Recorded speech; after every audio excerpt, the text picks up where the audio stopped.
may have seen the national debt clock in Times Square in New York City. Or maybe you've seen one of the debt clocks on the internet warning you about the rate at which the federal government is accumulating debt. Nowadays, the national debt is hot political rhetoric. There are politicians who say that we must pay the debt down now while we can, and that the debt represents some evil. Others saying that it's no cause for concern. Should you be worried? How does an economist think about the national debt? Let's start with the question of what it is. The national debt is the money that the government has borrowed over time to pay for government spending in excess of taxes.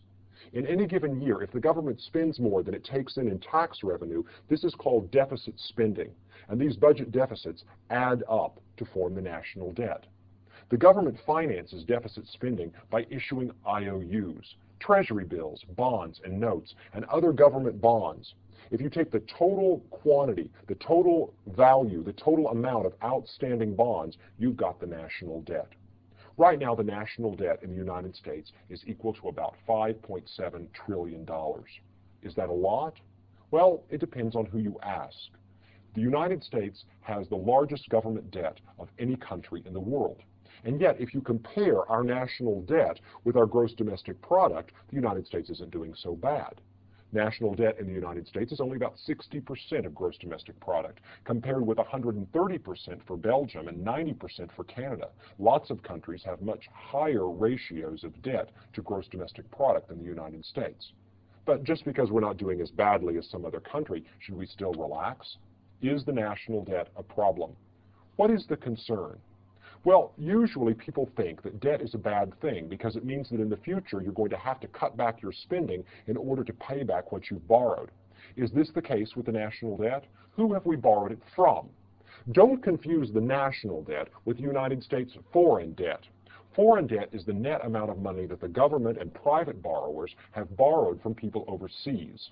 In time, that money will have to be paid back, and that means a real transfer of resources from the United States to foreign countries in order to settle that debt. So the foreign debt may be a cause for concern, but even that we're going to reconsider in a moment. What about the national debt? The national debt is money that the government has borrowed in the United States from its own citizens.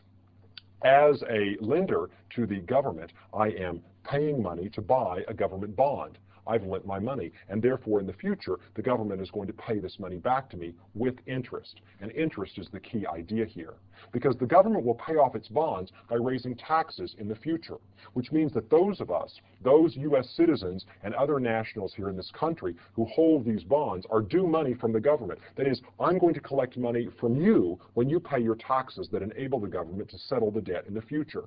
So the national debt is not really money that the United States owes to anyone. It's money that is going to be transferred between taxpayers and those who have bought government securities in order to finance the debt.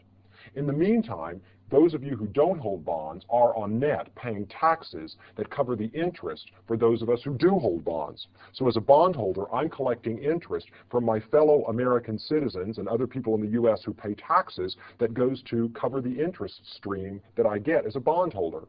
It's a redistribution of money within our economy. It's not like money that we owe to someone outside. If we defaulted, if the U.S. government defaulted on the national debt tomorrow, there would be no net destruction of anything of value. Just those of us who hold bonds would suddenly find them worthless. It would be as if the government in one fell swoop redistributed money from bondholders to everyone else. So the national debt is not as much of a problem as perhaps your credit card debt or even your student loan is, because these are amounts of money that you owe to someone in the future, and you're going to have to reduce your consumption, perhaps your standard of living, in order to settle the debt. For the U.S. as a whole, however, the national debt is money that we owe to each other. So does this mean that the national debt is nothing to be worried about? No, absolutely not. There are three concerns that are associated with the national debt that can cause problems for an economy. The first is inflation. If the government is tempted to print money to redeem its bonds and pay off its debts, then this increase in the money supply could spark inflation in the future. When the national debt gets bigger and bigger and there's concern that the government may print money to pay it off, then people get nervous that inflation is a real prospect. Another concern is higher taxation. The more outstanding debt there is, the more the government will have to raise taxes in the future to pay off the debt. And these higher taxes have distortionary consequences in the economy. They can slow down the economy by making people unwilling to work and save because their returns are not so big because they have to pay higher tax rates to service the debt. The third concern about the national debt is that government borrowing crowds out private investment. As the government borrows more and more money, it pushes up interest rates and competition for funds. That means private investors and households borrow less because of the higher interest rates. And every business that doesn't get built because the government is borrowing money, every kid who doesn't go to college, that's a lost investment opportunity that could increase the standard of living in our economy in the long run.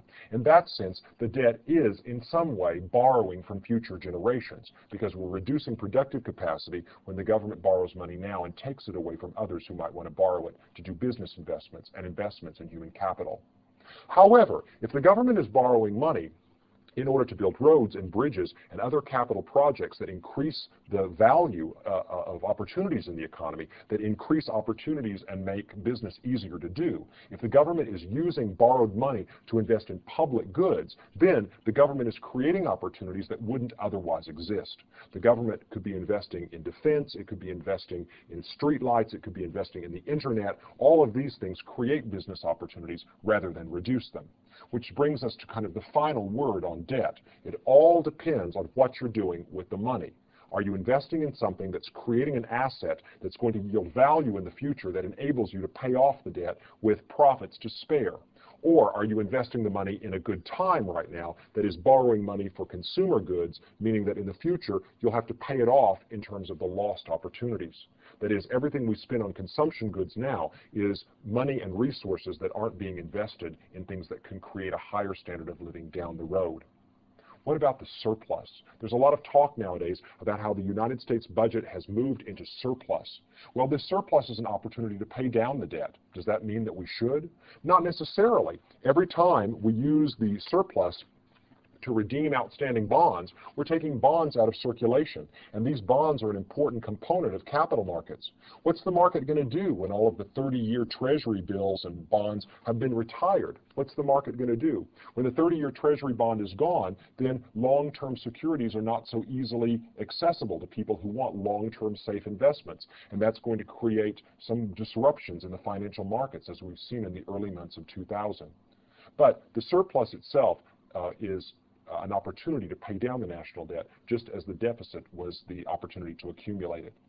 You needn't think of the U.S. national debt in the same way that you think about your own credit card debts, because it's not money that's owed to someone outside. On the other hand, there is a cost, because when the government borrows money, it directs resources away from other people who might use this money to build factories and create opportunities for increases in value in the economy.